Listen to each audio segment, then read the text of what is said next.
আসছে গোপাল, যাচ্ছে গোপাল।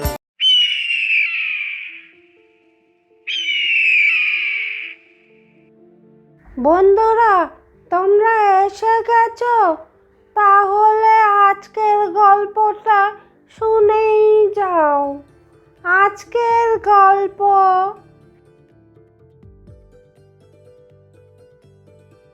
একদিন গোপাল ও তার স্ত্রী দুজনে মিলে বসে গল্প করছিল।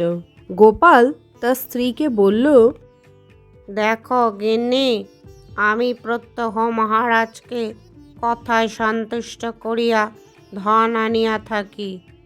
তুমি যদি একদিন কোনো প্রকার কৌশল করিয়া মহারাজের নিকট হইতে কিছু আনিতে পারো, তাহা হইলে বুঝিতে পারি যে আমার অবর্তমানে তুমি এই সংসার চালাইতে পারিবে। গোপালের এই কথা শুনিয়া গোপালের স্ত্রী কহিল, এ আর আশ্চর্যের কি? তোমার মহারাজের চেয়ে অল্প বুদ্ধি, তাকে ঠকাইয়া আনিব, এ আর বিচিত্র কি?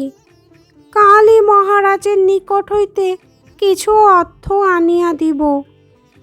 এই বলিয়া গোপালের স্ত্রী তৎপর দিন প্রভাত হইবা মাত্র আলুলায়িত কেশে জীর্ণ বস্ত্র পরিধানপূর্বক ম্লান বদনে মহারাজের সভায় যাইয়া উপস্থিত হইল। মহারাজ সহসা গোপালের পত্নীকে দেখিয়া মন্ত্রীকে বলিলেন, দেখো মন্ত্রী, ওই স্ত্রীলোকটি কে এবং কি চায়? মহারাজের অনুজ্ঞায় মন্ত্রী গোপালের স্ত্রীকে বললেন, আচ্ছা বাপু, তুমি কে? কি চাও তুমি?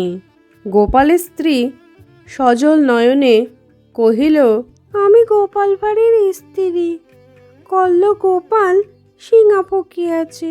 মন্ত্রী গোপালের স্ত্রীর নিকট এই কথা শুনিয়া মহারাজকে কহিলেন, মহারাজ, এই স্ত্রীলোকটি গোপাল ভাঁড়ের পরিবার। গোপাল কাল্লে সিংহা ফুকিয়াছে, এই কথা বলিতে আসিয়াছে। মহারাজ তখন মন্ত্রীকে কহিলেন, এ কি বলছো মন্ত্রী?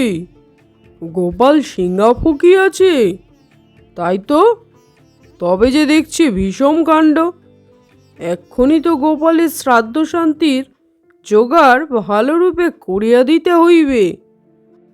তা হবে বই কি মহারাজ, যেমন হোক গোপাল ভাঁড় একজন রাজসভার লোক ছিল, তার শ্রাদ্ধটা ভালোরূপে না করিলে কি ভালো দেখায়?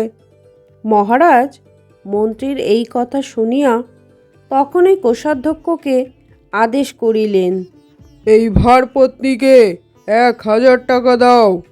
কোষাধ্যক্ষের প্রতি এইরূপ আদেশ করিয়া পুনর্বার ভাঁড়পত্নীর প্রতি মহারাজ কহিলেন, দেখো ভাঁড় বউ, সম্প্রতি এই 1000 টাকা তোমার প্রতি শ্রাদ্ধের কারণে দিলাম। যদি ইহাতে না পোষায় তবে তোমার আর আসিবার আবশ্যক নাই। একজন লোক পাঠাইয়া দিও, আরও কিছু দিয়া দিব। ভাঁড়পত্নী কোষাধ্যক্ষের নিকট হইতে 1000 টাকা গনিয়া লইয়া হাস্যমুখে গৃহে প্রস্থান করিল এবং গৃহে আগমন করিয়া আপন পতির হস্তে সমুদয় টাকা দিয়া তাবৎ বৃত্তান্ত বিদিত করিল। গোপাল স্ত্রীর চতুরতা শ্রবণে যার পরনাই আনন্দিত হইল। তৎপর দিন মহারাজ রাজসভার রাজাসনে উপবিষ্ট আছেন। এমন সময় গোপাল ভাঁড় রাজার নিকট আসিয়া কহিল, মহারাজ, কল্ল গোপাল ভাঁড়ের স্ত্রীকে 1000 টাকা দিয়াছেন, আরও কিছু দিবেন বলিয়াছেন বলিয়া সে আমাকে আপনার নিকট পাঠাইল। মহারাজ গোপালকে দেখিয়া কহিলেন, গোপাল, তুমি না কল্ল সিংহা ফুকিয়াছ?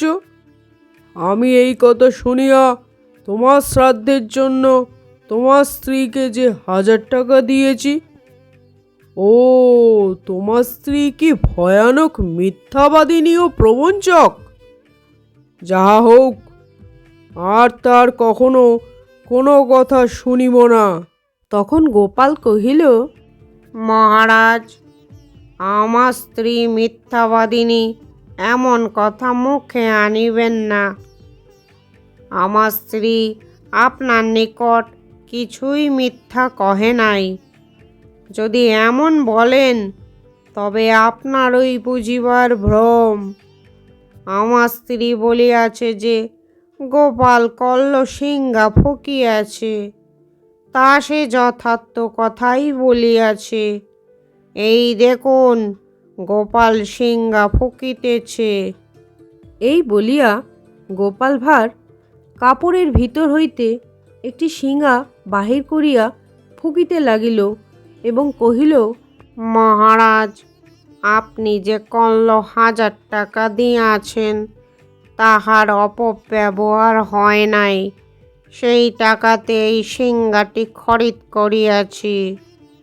গোপাল ভাঁড়ের এই কথা শুনিয়া মহারাজ ও সভাসদগণ সকলেই গোপালের স্ত্রীর ভূয়সী প্রশংসা করিতে লাগিলেন। পূর্ব প্রতিশ্রুতি মতো গোপালকে আরও 1,000 টাকা পুরস্কার দিয়া মহারাজ কহিলেন, গোপাল, এই টাকা তোমার পরিবারকে দিয়া কহিবে যে এই টাকা মহারাজ দিয়াছেন। তোমাদের যাহা মন চায় তাহাতে খরচ করিবে।